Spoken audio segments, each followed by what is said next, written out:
اللهم صل على سيدنا محمد يا رب صل وسلم دائما ابدا على حبيبي. کتنا غصہ آتا ہوگا جب بندے کہتے ہوں گے کہ 2 بچے ہی اچھے کیونکہ رزق کیا ہو رہا ہے, کم ہو رہا ہے. کتنا غصہ آتا ہوگا کہ نہیں آتا ہوگا اللہ کو. یہ جو میں اتنا حساس ہوں نا اس سوچ پر, یہ فیملی پلاننگ والوں کی, اس لیے نہیں کہ آپ کے 2 ہوں یا 10 ہوں یا 15 ہوں, ہمیں سے کہ آپ کے نجی معاملہ ہے. یہ سوچ آپ کو خدا کا باغی بناتی ہے. یہ سوچ اللہ پہ بہت بڑا الزام ہے. جو یہ کہہ رہا ہے کہ میں اتنا پانی پیدا کرتا ہوں, اتنی چیزیں پیدا کرتا ہوں, اور تم یہ ایسے ہے جیسے ابھی ہمارے ایک بلوچ دوست ہیں, انہوں نے دمبے کی دعوت کی ہماری. کیا خوبصورت مثال ذہن میں آئی ہے.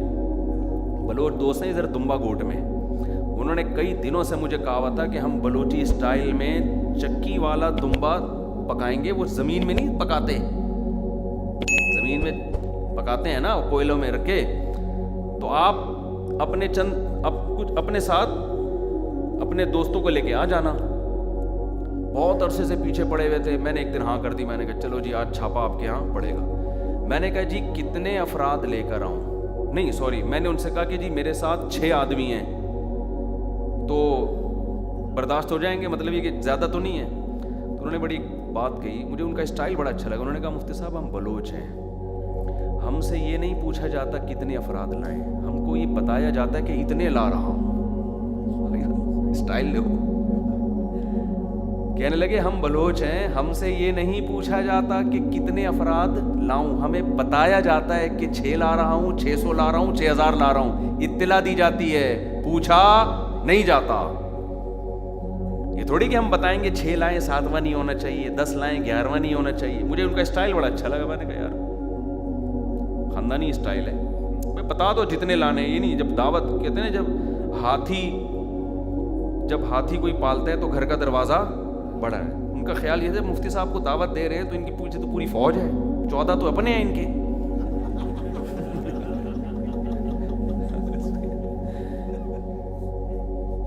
تو نادرا والوں سے رابطہ کیا ہوگا, بھائی جتنے فیملی ممبر ہیں بتا دو.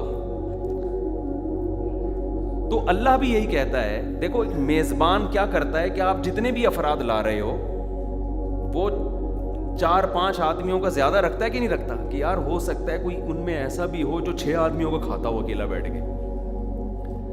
تو اللہ ہمیں پیدا کر کے بھول تھوڑی گیا ہے. اللہ قرآن میں کہتا ہے قدر فیہا اقواتہا, انسان کو زمین پہ لانے سے پہلے اس کی خوراک کا میں نے زمین میں بندوبست کیا ہے. لایا بعد میں, بندوبست پہلے کیا ہے. تو جتنے لوگوں نے آنا تھا ان سے زیادہ کا کیا ہوگا یا کم کا کیا ہوگا.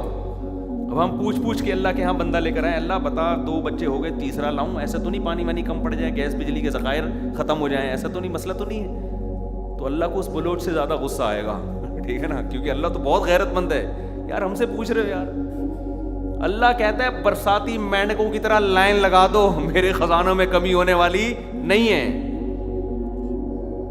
خزانوں میں کمی, رزق کی کوئی تنگی نہیں ہونے والی. یداہ مبسوطتان, میرے دونوں ہاتھ کھلے ہوئے. تبھی جن کے بچے زیادہ ہیں اکثر خوشحال نظر آئیں گے آپ کو, اکثر خوشحال نظر آئیں گے. اور یہ یونائٹڈ نیشن کے تانے ہمیں نہ دیا کرو کہ مفتی صاحب کو یونائٹڈ نیشن کا نہیں پتا. ایک سب نے کیا ہوتا ہے, یہ مولوی کو دیکھو کیسی باتیں کر رہے ہیں, بچے زیادہ, اس کو کیا پتا اس وقت دنیا میں آبادی اتنا بڑا مسئلہ بن چکی ہے. اس وقت دنیا میں آبادی کی قلت بہت بڑا مسئلہ بن چکی ہے. یونائٹڈ نیشن میں کوئی جاننے والا نا, اس سے جا کے پوچھو, سمجھتے ہو دنیا آبادی بچوں کی جو گروتھ ریشو جتنا ہونا چاہیے, یونائٹڈ نیشن اس پہ پریشان ہے, اتنا ریشو ہے نہیں. آپ کہہ سکتے ہو پھر یہ تحریکیں کیوں چلا رہے ہیں کہ ہم بچے کم پیدا کریں. یہ اس لیے کہہ رہے ہیں ہمارے ہو نہیں رہے تو ان کے تو کم کرو. نہیں آ رہی بات. وہ ایشیائی ملکوں کو کم کروا رہے ہیں, اپنوں کو تو کہہ رہے ہیں اسپیڈ بڑھاؤ, زور لگاؤ. وہ بڑھ نہیں رہی ان سے اسپیڈ, وہ 2 ہی تھے. تو پھر پاکستانیوں نے وہاں جا کے الحمدللہ اس کا بہت زبردست جائز فائدہ اٹھایا.